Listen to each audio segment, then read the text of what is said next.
Well, joining me now live is the opposition leader, Peter Dutton. Peter Dutton, thanks so much for your time this morning. Thanks, Andrew. Well, let's begin with the visit of Premier Lee. You've been calling on the government to muscle up to China. You're due to meet him on Monday afternoon. Tony Abbott once famously remarked he was going to shirt front Vladimir Putin. Will that be your approach to the meeting? Short answer is no. I had a great meeting with the Foreign Minister Wang Yi only a few months ago in Canberra, and we obviously have met with the Chinese ambassador and with other visiting Chinese officials as well. So we'll have that meeting scheduled tomorrow, and very happy to meet with Premier Lee. And it's important that he's visiting obviously South Australia and Western Australia as well, getting a better feel of the country, and no doubt visiting the resources sector in WA, which will be an important part of that visit. The PM's made clear he's going to raise these difficult issues with the Chinese Premier around the incidents with the Australian Navy, the case of Yang Hengjun. Will you be raising these issues as well, and will you raise issues around cyber attacks and foreign interference?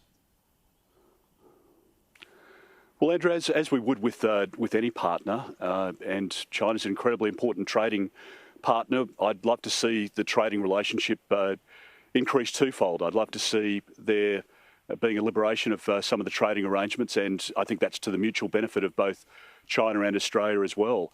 But equally, as I say, with any partner where we have difficulties or in an honest, open relationship, it's important to raise not just the opportunities, but the grievances or the concerns that we have. We would do it with New Zealand, we do it with the United States, and we would do it with China as well. And that's certainly been the approach in the past, and it's an approach that will continue into the future.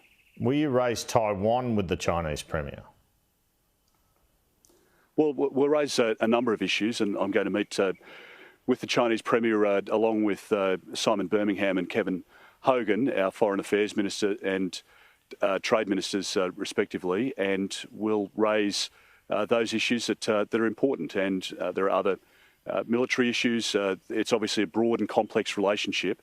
The focus will be on how we can increase our trading arrangements. But as I say, to be good friends, you need to have an honest relationship where there are concerns, and there'll be concerns that the Chinese have that they'll want to raise with us as well. And that's as these relationships will continue. I was a minister heavily engaged with the Obama administration, with the Trump administration, with the Biden administration, and from time to time there are grievances as well as points of clarification, as well as points of heated agreement. That's the nature, obviously, of these relationships.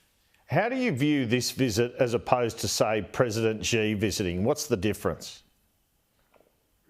Well, the difference, obviously, is that the Premier is our Prime Minister's counterpart, so there'll be an opportunity for Anthony Albanese to strengthen that relationship, and we certainly support it. As I say, there are many economic interests at stake here, and we have to make sure that we've got security around supply chains, essential medicines. We need to make sure that we've got security around elements that are essential for our industry to continue to operate. We need to make sure that there are new markets that are opening up for us, either with China or many other countries, and we can grow the economy out of that. And I think what's obvious to most Australians at the moment is that over 3 budgets, the government's really made very tough decisions for families.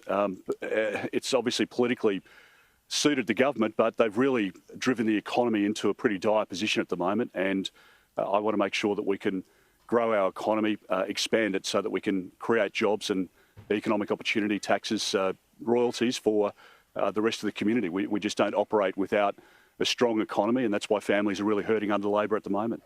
I wanted to move on now to this issue of the 2030 climate change target. Do you expressly oppose this target of the government's to reduce emissions by 43% from 1990 levels by 2030? Or is it that it's just your view the government won't reach the target, so there's no point committing to it? Well, I've made the point, Andrew, that there's no prospect, it seems, of the government reaching the target. They introduced a bill, which is now a law, to increase the price of cars by about $10,000 to help them achieve the 43% target. They're still not going to get there anyway. The 43% target has contributed significantly to an increase in power prices. And I think that the question is, what's in our country's best interest? I know the Prime Minister loves to hang out with all the world leaders and get a slap on the back and the rest of it, but his job is actually to make it easier, not harder, for Australian families and small businesses. So we're fully committed to net zero by 2050. I think interim targets are fine where they're realistic, and we support renewable going into the system. We know that there's 90% firming or 24/7 power coming out of the system by 2034. The Prime Minister talks about green hydrogen replacing that. It's not commercially viable yet, and there are a lot of question marks over whether it can be, particularly given how much water is consumed to make each kilo. So we have to make sure that we've got a realistic system, and energy is the economy. It's not just your household power bill that's going through the roof. It's the local butcher and the local IGA, the local coal store, the local farmer, anybody that's got cold storage. And that's why under Labor you're paying so much more for your groceries when you go to the supermarket. So we have to get a system that's working right for us. And the Prime Minister's about to sign up to a 2035 target, only, essentially a decade away. And that's going to be between 65 and 75%. We don't even see any economic modelling yet. So what will that mean for extra increases in power prices? And a renewables-only approach that the government's adopted is going to continue to drive up power prices. Their plan is $1.2 to $1.5 trillion, all of which is going to be paid for by consumers and small business people. Were you to hit government, would you seek to change the legislation around the 2030 target? Well, I would act in our country's best interests, Andrew. We've got international obligations. We don't propose to leave the Paris Agreement at all, and we're fully signed up to net zero by 2050. But if you think it's a linear progression, they will cripple the economy. At the moment, Labor is slowly grinding the economy to a halt. There was 0.1% of growth in the last quarter. We know that we're up to 5 quarters now consecutively of negative growth on a per capita basis, and families know it. You speak to retailers around the country, to cafe owners and restaurateurs, they see it. They are down, in double digits in terms of their turnover. People are coming into restaurants and not ordering as much, or they're just eating at home. There is a chance that we go into recession, which is why I think there is talk of an early election. The Prime Minister will want to go before that.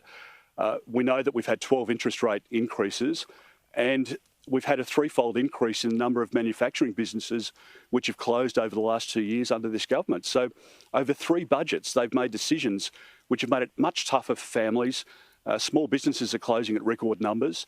And I think this is a government that, through its energy policy, the renewables-only policy, not taking into account gas and nuclear and making sure that we can have a good balance, that they really are wrecking the economy at the moment. But Mr Dutton, just again, if you came into government, would you seek to change the legislation around the 2030 target, to change that target?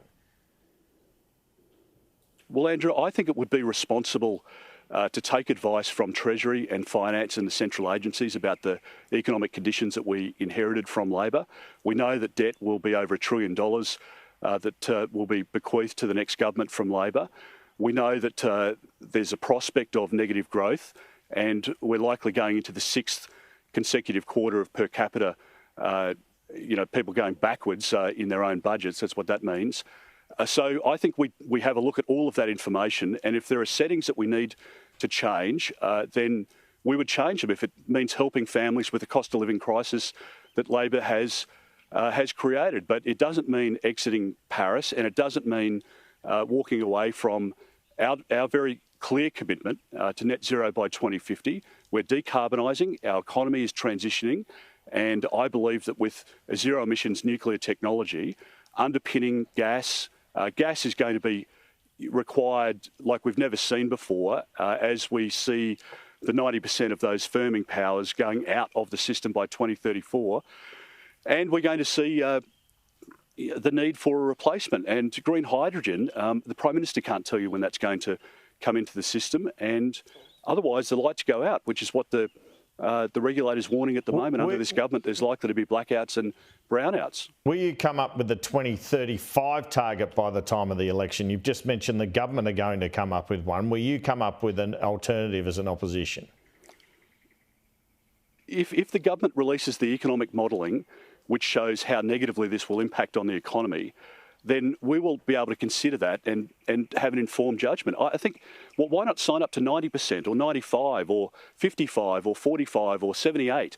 What do these numbers mean without understanding the impact on people's household budgets? People are struggling at the moment. They're losing their jobs. People are not able to afford their mortgages. The electricity prices under this government have gone up by 30%. Gas is up. Groceries are up. Your insurance premiums are up. The whole economy depends on energy. Whenever you've got an increase in the cost for farming through extra cost for cold storage, the farmers pass that on through higher prices that you ultimately pay at the checkout. And if the Prime Minister doesn't get this and he doesn't understand that people are hurting at the moment, I just don't know what do people have to do? Marching in the streets to tell him the reality of their lives at the moment. So let's look at the economic modelling and understand the impact, good, bad or otherwise, on our nation and make an informed judgment. Otherwise, I think it would be reckless, frankly, to sign up to a target sight unseen and not understanding whether it's going to mean another 30% increase in people's power prices. There are pensioners this winter who are eating or heating, but not both.